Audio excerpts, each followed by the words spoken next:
कापिल्य देश में एक ब्रह्मदत्त नाम का राजा हुआ करते थे, जिनके महल में एक पूजनीय नाम की चिड़िया रहती थी, जो राजा ब्रह्मदत्त के प्रेम स्नेह के कारण उनके सरचाई बन गए थे।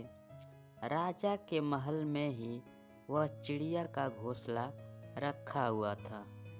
एक दिन राजा के घर में एक पुत्र का जन्म हुआ और उसी समय चिड़िया ने भी एक अंडा रखा, जिससे एक बच्चा उत्पन्न हुआ। वही चिड़िया अपने बच्चे से और राजा के बच्चे से समान प्रेम करती थी। वह रोजाना घूमने जाती थी तो हमेशा 2 फल लेके आया करती थी, एक फल अपने बच्चे के लिए और एक फल राजा के बच्चे के लिए, जिससे वह दोनों बच्चे बहुत प्रसन्न रहते थे। एक दिन की बात है, चिड़िया कहीं बाहर चली गई घूमने के लिए, तो राजा के छोटे भाई राजकुमार चिड़िया के बच्चे को घोंसले से निकालकर राजा के बच्चे से खिलवाने के लिए दे दिए। राजा के बच्चे ने चिड़िया के बच्चे को कस के पकड़ा।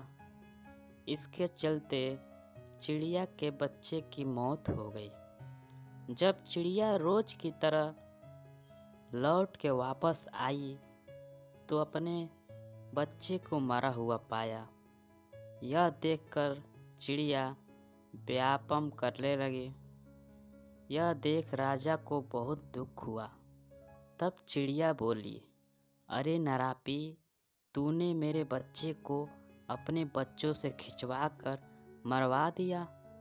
तू तो सनातन धर्म को जानने वाला है, फिर भी तू भूल गया कि शरण में आए हुए की भूख से व्याकुल शत्रुओं द्वारा पीछा किए जाने वाले और लंबे समय से अपने घर में रहने वाले के लिए हमेशा रक्षा करना चाहिए।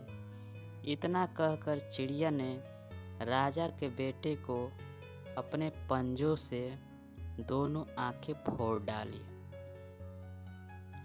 और आकाश में उड़ गई।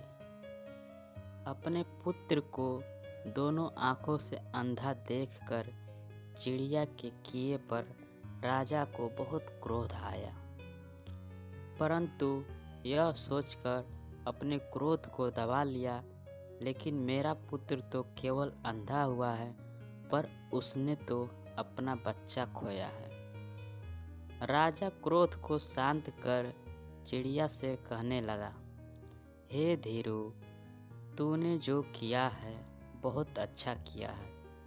अब शोक को त्याग कर पहले की भांति मेरे घर में आकर रहो। मैं चाहता हूँ कि हमारा तुम्हारा प्रेम पहले की तरह सदा बना रहे। दोस्तों, राजा के अक्सर बुलाने पर भी चिड़िया कहने लगी, महाराज, मैं अपने समान पुत्र प्रेम को भी जानती हूँ। तुम्हारे पुत्र को नेत्रहीन करके अपराध किया है, इसलिए मैं आपके घर नहीं आ सकती। यह कहते हुए खोटे मित्र, खोटे देश, खोटे राजा, खोटे बंधु और खोटे पुत्र को हो तो उसे दूर से ही त्याग देना चाहिए, क्योंकि राजन छोटे मित्र से प्रेमहीन होता है, छोटे से सुख नहीं मिल सकता, कुपुत्र से पिंड नहीं मिल सकता और खोटे राजा से न्याय की आस नहीं की जा सकती। इस बात पर भला विश्वास कैसे किया जा सकता है? देश में सोना भी संभव नहीं है और खोटे राजा से ज़्यादा भय बना रहता है और कुपुत्र से जो सब प्रकार से दुख ही मिलता है। जो मनुष्य अपराधी पर विश्वास करता है वह अनाथ और दुर्बल मनुष्य की तरह लंबे समय तक जीवित नहीं रह सकता।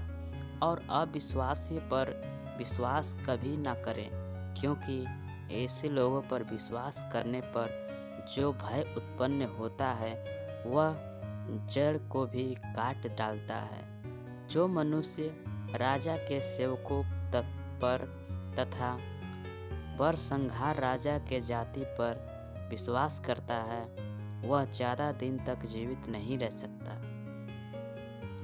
मनुष्य बार बार बैर नहीं हो सकता, क्योंकि शत्रु को और अग्नि को थोड़ा भी बाकी रहने दिया तो यह फिर इकट्ठा होकर बढ़ने लगता है। इसलिए उनके शेष को भी नहीं रहने दिया जाना चाहिए। एक बात और, अगर शत्रु एक साथ पूछता है, बोलता है, सभी पात्र में साथ साथ भोजन भी करता है और एक ही आसन पर बैठता है, तो वह अपने पिछले बैर को याद करते रहता है। दोस्तों, शत्रु के साथ संभव करके भी उसके ऊपर विश्वास नहीं करना चाहिए, क्योंकि इंद्र ने भी अपने दामाद होकर भी पुलुमा को युद्ध में मार डाला था। जो मनुष्य मन में बरकत छुपाए हुए यह बातें करता है, बुद्धिमान पुरुष उस पर विश्वास करके उसके पास ना जाए।